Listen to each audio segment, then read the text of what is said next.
कागरू काल भैया पूर्वांचल की। आज बात हुई पूर्वांचल में पुलिस चौकी के भूमि पूजन के। जी हाँ, पुलिस चौकी का भूमि पूजन रहा और भैया उनमें के पहुंचा हिस्ट्री सीटर गैंगस्टर 28 मुकदमाधारी पप्पू सिंह।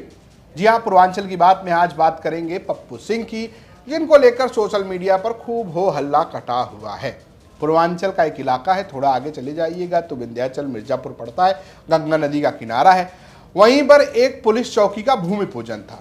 हाई कोर्ट के रिटायर्ड जज का गांव, डीएम साहब मौजूद थे, एमएलसी मौजूद थे, ब्लॉक प्रमुख मौजूद थे और मौजूद थे गैंगस्टर। जी हाँ, जिनके ऊपर गैंगस्टर का एक्ट लगा हुआ है। 28 मुकदमे हैं और पुलिस चौकी के भूमि पूजन में बढ़िया पीछे कथा सुन रहे हैं, एकदम बगल में बैठे हुए, बहुत दूर भी नहीं, जहाँ पूजन हो रहा है उसके एक घेरा, उसके घेरे के बीच में बैठे हुए हैं और मस्त भूमि पूजन कर रहे हैं। लोग कह रहे हैं कि गजब है, एक तरफ पुलिस चौकी का भूमि पूजन, दूसरी तरफ जो है मुकदमाधारी ही पूजन कर रहे हैं। अब इस बात को लेकर हल्ला कटा हुआ है। जैसे ये वीडियो वायरल हुआ तो भाई क्षेत्राधिकारी जो लालगंज है अमर बहादुर, उन्होंने कहा कि हमने बुलाया नहीं था, ये अपने आप आ गए। लेकिन अब जो आए हैं तो हम जरा इनका आजार खाका खींच दिए देते हैं, आपको बताते हैं कि कौन है ये पप्पू सिंह। पूरा नाम है अवधराज सिंह पप्पू। 96 जो एक ब्लॉक है उसके पूर्व ब्लॉक प्रमुख हैं। भारी दबदबे वाले आदमी हैं। फोटो वायरल हो रही है कई लोगों के साथ, जैसे कि पहले सांसद रहे जिन्हें लोग माफिया भी कहते हैं, अतीक अहमद के साथ उनकी एक फ़ोटो वायरल है। वो राजा भैया यानी रघुराज प्रताप सिंह राजा भैया, उनके साथ भी इनका फ़ोटो है। और फोटो तो है ही है, कुल मिला के चर्चा इनके सारे कांडों की हो रही है। 28 मुकदमे दर्ज हैं, जमानत पे वो बाहर चल रहे हैं। 3-4 मुकदमों की हम बात कर लेते हैं, किन किन मुकदमों को लेकर खूब चर्चा में ये रहे हैं। जैसे 2021 में बथुआ तिराहा में एक कीमती जमीन को लेकर विवाद हुआ। डंकीगंज के एक सराफा व्यापारी ने पप्पू सिंह और उनके साथियों के खिलाफ घर में घुस के मारपीट करने का आरोप लगाया और ये भी एक आरोप। इसके अलावा कई और मामले हैं, जैसे कि ये देखिए 2021 में ही नवंबर में भतीजे की शादी थी, उस दौरान खूब हर्ष फायरिंग की, जिसमें भारतीय जनता पार्टी युवा मोर्चा के एक सदस्य के भाई की गोली लगकर मौत हो गई। इस मामले में भी बढ़िया नामजद आरोपी हैं। और तो और एक फिलहाल का मामला है जिसमें बड़ी चर्चा हुई।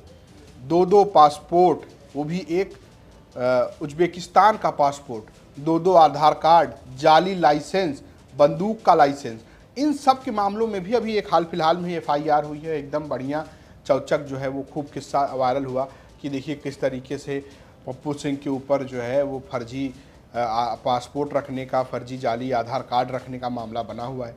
कुल मिलाकर यह इन सब के बावजूद जो है जब ये सब कुछ हो रहा था, यानी कि जब पुलिस अपने ही पुलिस चौकी की भूमि पूजन कर रही थी तो आराम से बैठे हुए थे, किसी ने ध्यान व्यान नहीं दिया। बढ़िया वीडियो बना जिसमें एमएलसी विनीत सिंह भी मौजूद थे। उसके बाद इसकी तस्वीरें खूब चर्चा करने लगी। एक और मामला है जिसमें इनका नाम मुख्तार अंसारी के साथ जुड़ता है। मामला है 90 के दशक के पहले का। ये अपहरण कांड था जिससे पूरा कहिए कि पूर्वांचल में खूब चर्चा हुई। इसको कहते हैं जयपुरिया अपहरण कांड। बनारस में जयपुरिया घराने के लोगों का अपहरण हुआ और उसको लेकर खूब चर्चा हुई। इस मामले में माफिया और पूर्व विधायक रहे मुख्तार अंसारी का नाम सामने आया। मुख्तार अंसारी गैंग ने फिरौती की एक मोटी रकम वसूलने के लिए हाई प्रोफाइल किडनैपिंग को अंजाम दिया था, ऐसे आरोप लगे। और इसमें मिर्जापुर के 96 के पूर्व ब्लॉक प्रमुख और रसूखदार हिस्ट्री सीटर अवधराज सिंह पप्पू का नाम भी मुख्तार अंसारी के मुख्य सहयोगियों के रूप में जुड़ा था। आरोप यह है कि पप्पू सिंह ने अपहरण कांड में मुख्तार की गैंग की जमीनी स्तर पर मदद की और अपहृत व्यक्ति को छिपाने और साजिश रचने में सह आरोपी की भूमिका निभाई। और इस मामले में कई वर्षों तक पप्पू सिंह ने जेल भी काटी थी। ये तो बात हो गई राजनीतिक इतिहास की। वैसे भी पावरफुल आदमी है। मतलब कहा जाता है कि जब उत्तर प्रदेश में समाजवादी पार्टी की सरकार थी तब रघुराज प्रताप सिंह राजा भैया, जो कि कारागार मंत्री हुआ करते थे, कई विभाग संभाले, वो समाजवादी पार्टी के बहुत ही करीबी हुआ करते थे। आजकल दूसरी तरफ नजर आते हैं, खूब ईश्वर का ध्यान करते हैं, भगवान राम की बात करते हैं, अंतरात्मा की बात करते हैं। और माना जाता ये है कि अब वो लाल से भगवे की तरफ धीरे धीरे शिफ्ट हो रहे हैं, ऐसा कहा जाता है। हालांकि उनकी अपनी पार्टी है जनसत्ता दल लोकतांत्रिक, उसके मुखिया हैं, उनके करीबी बताए जाते हैं ये पप्पू सिंह। तस्वीरें भी हैं उस वक्त की, पहले की भी है। जब ये था तब खूब दबदबा था इनका। राजनीति में इतना है कि 96 जो इलाका है वहाँ इन्हीं का चलता है। 15-20 साल हो गए हैं 96 की इस ब्लॉक प्रमुख की जो सीट है उस पर लगातार ये बने पड़े हैं। पहले स्वयं थे, बाद में पत्नी और कभी इनके करीबी जीतते हैं। 2021 के चुनाव में भी इनकी पत्नी जो सुमन सिंह हैं वो निर्दलीय प्रत्याशी के तौर पर लड़ी और भाजपा और तमाम जो यहाँ के प्रत्याशी थे सबको हरा दिया। ब्लॉक प्रमुख का चुनाव समझिए ये खेल ही रंगदारी का है, ये खेल ही बाहुबल का है। दरअसल ब्लॉक प्रमुख का जो चुनाव होता है, जो लोग पूर्वांचल के वो जानते हैं, जो बाहरी लोग हैं उनको हम बताते हैं कि उसमें होता ये है कि हर गांव में बीडीसी जीतते हैं। ये बीडीसी एक गांव में 1, 2, 3 वो दरअसल ब्लॉक की संख्या के अनुसार, वार्ड जो संख्या होती है उसके हिसाब से जीतते हैं। ऐसा मान लीजिए कि आपने, अगर आप शहरी आदमी तो मान लीजिए कि आपने एक वार्ड मेंबर चुन दिया है। ये लोग जो हैं ये ब्लॉक प्रमुख को वोट देते हैं। अब ये वोट अपने मन से देते हैं, लोभ ही में देते हैं, यानी पैसा लेकर देते हैं, या फिर कौन उनको उठा ले गया है, कौन किसको ले गया है, बहुत सारे मामले चलते हैं। कई बार बोली लगती है और कमाल की बात है सरकार पलटते ही ब्लॉक प्रमुख भी पलट जाते हैं। अगर भारी ऐसा पप्पू सिंह टाइप आदमी ना हो तो लोग धीरे से इधर से उधर भी हो जाते हैं, अविश्वास प्रस्ताव आ जाता है। ऐसा कई बार होता है, कई ब्लॉक प्रमुख अपना पूरा कार्यकाल नहीं कर पाते। अगर कोई लगातार 15 से 20 साल से लगातार एक सीट पर खुद ब्लॉक प्रमुख है या अपने करीबी को बना दे रहा है या पत्नी को बना दे रहा है तो आप समझिए कि उसका दबदबा कितना है। लेकिन भैया जब बात वन डिस्ट्रिक्ट वन माफिया की कर दी जाती है और माफिया ही, आरोपी ही किसी चौकी के भूमि पूजन में पहुंच जाए तो आप समझिए कि कैसा मामला चल रहा है। चर्चा खूब है मिर्जापुर की दबा की। तो आपको क्या लग रहा है कि ये गलती से हो गया कि पप्पू सिंह को बुलाया गया था? पुलिस कह रही भैया हमने नहीं बुलाया था, खुदे आए हैं, खुदे पूजन में रहे, खुदे चले गए। पप्पू सिंह का कोई वर्जन नहीं हमारे पास, उन्होंने कोई बातचीत नहीं की हमसे। तो करेंगे तो हम आपको ज़रूर बता देंगे। वीडियो खूब चर्चा में, आपकी अपनी क्या राय है बता जी। मिर्जापुर से ये खबर भेजी थी हमारे सहयोगी सुरेश कुमार सिंह ने। देखते रहिए यूपी तक। नमस्कार। कांग्रेस के साथ आप कांग्रेस को किस तरीके से देख रहे हैं उत्तर प्रदेश में? क्योंकि अभी एक हफ्ते पहले कांग्रेस पार्टी के 2 नेता बहन जी के दरवाजे पर गए, उन्होंने दस्तक दे दी।